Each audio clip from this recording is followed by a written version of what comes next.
Ça y est. Excusez-moi, écarlate et violet. Pardon, on va la refaire. Écarlate et violet, c'est bientôt fini, il reste plus que Foudre Noire et Flamme Blanche. Alors on va revenir ensemble sur les plus gros bangers de ce bloc. Et oui, écarlate et violet, les bords gris, les Pokémon Terra Cristal que certains ont aimé, je crois. C'est bientôt fini, comme vous l'avez vu dans notre précédente vidéo sur nos comptes très récemment.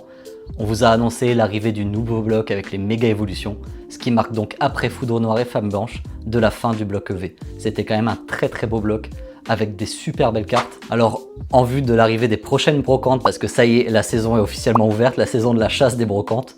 Et bien sûr, pour tous ceux qui veulent compléter leur collection, on n'est jamais à l'abri d'un coup de chance, il est temps de revenir sur ce bloc incroyable avec un récapitulatif des bangers de chaque série de ce bloc. Alors avant de se lancer, petit disclaimer, ce qu'on a fait pour cette vidéo, c'est reprendre les plus gros bangers de chaque série et vous donner un ordre de prix pour que vous puissiez vous repérer un petit peu dans la valeur des cartes. À savoir qu'on s'est basé sur le premier prix en NM Card Market au jour où on tourne le 23 juin 2025 et ces prix ne représentent pas la véracité de la valeur des cartes, puisque quand on va sur ebay.fr et qu'on va sur les ventes réussies, ventes terminées, vous verrez que les prix sont parfois en dessous, parfois au-dessus et surtout fluctuent énormément. Donc c'est vraiment pas pour fiabiliser un prix, mais plutôt pour donner une constante dans le temps et savoir se repérer un petit peu sur ce que sont les plus grosses valeurs des Pokémon de la série. Et on commence alors cette vidéo avec Écarlate et Violet, la toute première série du bloc évidemment. Et le Pokémon qui se détache le plus, ça reste Gardevoir X 245 qu'on trouve aux alentours de 50-60 €, ce qui n'est pas énorme pour une SIR. Et il est talonné de près par deux autres cartes, le Coraidon X 247 et le Miraidon X 244. Ceux-ci, on peut les trouver aux alentours de 30 €. On poursuit avec EV2, évolution à Paldea, et là vous le savez tous parce que c'est vraiment le premier gros banger on va dire du bloc EV, c'est le Magikarp 203 que vous allez retrouver aux alentours de 140-160 € et qui est vraiment magnifique. Ensuite en seconde position, et il faut le noter parce que c'est assez rare, on va retrouver une carte supporter, c'est la carte Machine, la dresseuse, que tout le monde adore, c'est Machine 269 que vous pouvez retrouver aux alentours de 35-40 €. Ici, on vous fait un petit bonus avec une mention spéciale pour le Yu-Yu X qui est assez apprécié des collectionneurs qui talonnent Machine de près. On attaque maintenant EV03, c'est-à-dire Flamme Obsidienne, une série assez appréciée avec en tête de série le Dracofeu X 223. C'est d'ailleurs à noter le premier Pokémon Terra Cristal du classement. Vous pouvez la retrouver aux alentours de 75-80 €. On a constaté des ventes réussies dernièrement sur eBay aux alentours des 59 €. À ce titre, ça fait un petit moment maintenant qu'on se demande comment aborder la question des prix dans nos vidéos. À savoir, est-ce qu'on fait comme on le fait maintenant, se baser sur le premier prix du jour où on tourne, le premier prix en NM Card Market, c'est-à-dire la première ligne en NM qui dépend finalement d'une offre et non pas d'une vente réussie, ou est-ce qu'on va plutôt se baser sur là où les dernières ventes eBay terminées réussies, qui là sont des ventes effectives, mais également qui fluctuent en fonction des hypes ou alors des enchères tout simplement. Dernier point, est-ce que ça a un intérêt ou pas de parler de prix dans nos vidéos? Place maintenant au numéro 2 de Flamme Obsidienne. C'est encore un Dracofeu, mais cette fois c'est le Dracofeu Gold 228 qu'on va retrouver à 28-30 €. On attaque maintenant une série phare de ce bloc, à savoir 151, qui pour les passionnés de la vieille génération comme nous, est une série incontournable du bloc Écarlate et Violet. En première place, on va retrouver le Dracofeu X 199, qu'on trouve dans une tranche de prix entre les 180 et les 200 €. En deuxième place, on a Elector 202, qu'on va retrouver dans les 80-100 €. Alors l'Elector est talonné de près par le Dracofeu Full Art 183 à 75 €. Et ici, je vais quand même citer, sans donner d'idée de prix, mais les suites évolutives des 3 premiers starters, que j'adore particulièrement. On poursuit maintenant avec EV4 Faille Paradox et le magnifique Groudon 199 qu'on va retrouver aux alentours des 120-130 €. La deuxième grosse carte de cette série, c'est le Rugéune X 251 qu'on va retrouver à 80-90 €. Maintenant, on va passer à EV4.5 destiné de Paldea. Et là, vous avez le choix entre deux Pokémon à égalité. On a le Mew Bubble, c'est-à-dire le Mew X 232 et le Dracofeu 234 qu'on va tous les deux retrouver aux alentours de 180-200 €. Alors en ce moment, avec les départs en vacances, on remarque une petite chute dans certains prix, notamment on a retrouvé le Mew Bubble des offres à 150 € sur eBay en vente réussie.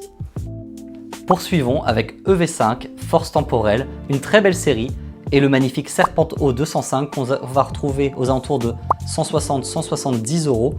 Attention, ici aussi, on remarque en ce moment des ventes réussies plutôt aux alentours des 130 € sur eBay. En seconde position pour Force Temporelle, on retrouve le très beau Irfoudre 208, listé à 100-120 €.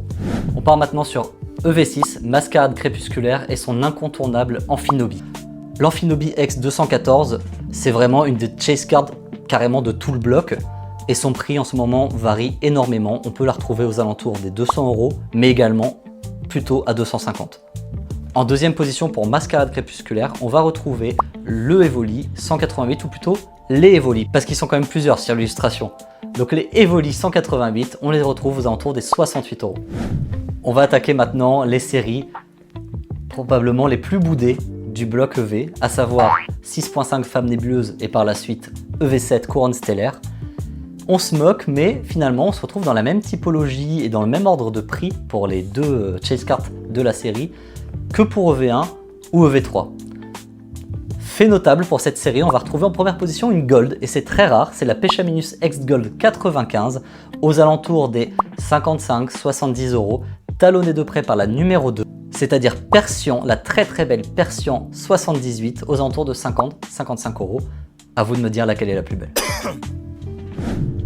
Poursuivons maintenant avec EV7, Couronne Stellaire, et en première place, son Pokémon Terra Crystal Terrapagos 170 qu'on va retrouver aux alentours des 79 €.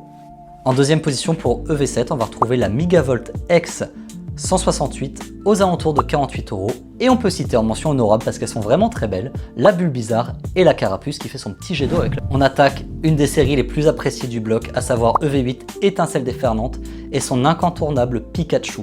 Alors il faut savoir que c'est la deuxième carte la plus chère de tout le bloc, juste après le Noctali que l'on verra plus tard. C'est donc la Pikachu 238 Terra Crystal, qu'on peut trouver aux alentours des 450 €.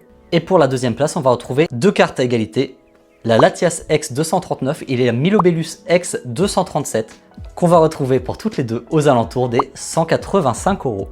On passe maintenant à une des séries principales du bloc Écarlate et Violet avec E8.5 Évolution Prismatique. C'est une série détonnante parce que son arrivée juste à la suite de V8 a bouleversé complètement le marché. C'est une série très longue, elle a réintroduit les Pokéballs, les Master Balls, très dur à tirer, c'est très dur d'avoir les top chase cards des séries en ouvrant des boosters. Et en plus, étant une série .5, il n'y a pas de display, donc pour compléter ces Master Sets, ça reste quelque chose de très compliqué. D'autant plus que c'est également la série pour laquelle il est le plus difficile d'avoir une carte en particulier avec un taux de pull rate le plus haut d'Écarlate et Violet. Alors c'est pour moi une série qui sans conteste restera dans les mémoires, mais on peut se demander si les prix que l'on remarque ne sont pas en fait dus à l'engouement qu'il y a eu pour le Noctali de Évolution Céleste, ce qui aurait influé les prix incroyables des 8 évolutions de la série. On remarque que pour toutes ces évolutions en alt, on est sur des prix plus importants que les top chase cards de la plupart des autres séries du bloc. Sans surprise, le premier prix de cette série, mais également le premier prix de tout le bloc, c'est la Noctali 161 qu'on retrouve en ce moment à 950 €. Il y a peu de temps, elle était au-dessus de la barre psychologique sûrement des 1000 €. Attention toutefois, on a remarqué quelques ventes eBay réussies à seulement 650 €, ce qui pour nous reste une très bonne affaire pour cette carte. En ce moment, en deuxième position, on va retrouver la Philalie 144, qu'on va retrouver aux alentours des 280-300 €, talonnée de près par Mantinli et Nymphali, qu'on retrouve aux alentours des 250-270 €. On continue avec cette fois EV9 Aventure Ensemble, qui est pour moi une des séries que j'affectionne le plus du bloc, parce que j'adore les cartes qui réunissent les dresseurs et leurs Pokémon, et c'est quelque chose que l'on n'avait pas vu depuis la fin du bloc épée et bouclier. Sans surprise, la top chase card de cette série, c'est le Melofée X de Lily 184, qu'on retrouve en premier prix Card Market en NM à 150 € à aujourd'hui, on est le 23 juin. En revanche, on a encore remarqué que sur eBay, on pouvait le trouver à un petit peu moins, aux alentours des 110 €. Elle est suivie de près par la numéro 2, le Dratak X 187. Cette fois, vous allez pouvoir le retrouver entre 130 et 140 €. On passe sur la dernière série en date du bloc, Rivalité Destinée, EV10, et non des moindres. Une très grosse série, également très attendue par la plupart des collectionneurs. En première position, évidemment, on retrouve le Mewtwo X 231, accompagné du dresseur le plus badass du monde, à savoir Giovanni. Et cette carte est pour l'instant à 360 €. On trouve déjà des ventes réussies aux alentours des 310 € sur eBay. Donc est-ce que la descente va se poursuivre? On ne sait pas encore. En deuxième position pour l'instant, on a le Sulfura 225 qu'on va retrouver aux alentours des 210-235 €. On la trouve également moins chère en ce moment sur eBay. Elle est talonnée de près par le OOX 230 aux alentours des 180-200 €. Nous, on est très impatients de savoir ce que va donner cette nouvelle et dernière série annoncée du bloc EVE, à savoir Foudre Noire et Flamme Blanche, et ces magnifiques cartes monochromes BWR. Attention, pour rappel, on vous déconseille d'acheter vos cartes à unité les jours qui suivent la sortie officielle d'une série, parce que vous allez être sur le pic des prix, qui vont plutôt se stabiliser aux alentours des 6 mois après la sortie de la série. Et à ce titre, on vous propose de vous référer à cette vidéo qui traite du sujet des 7 pièges à éviter de la collection Pokémon.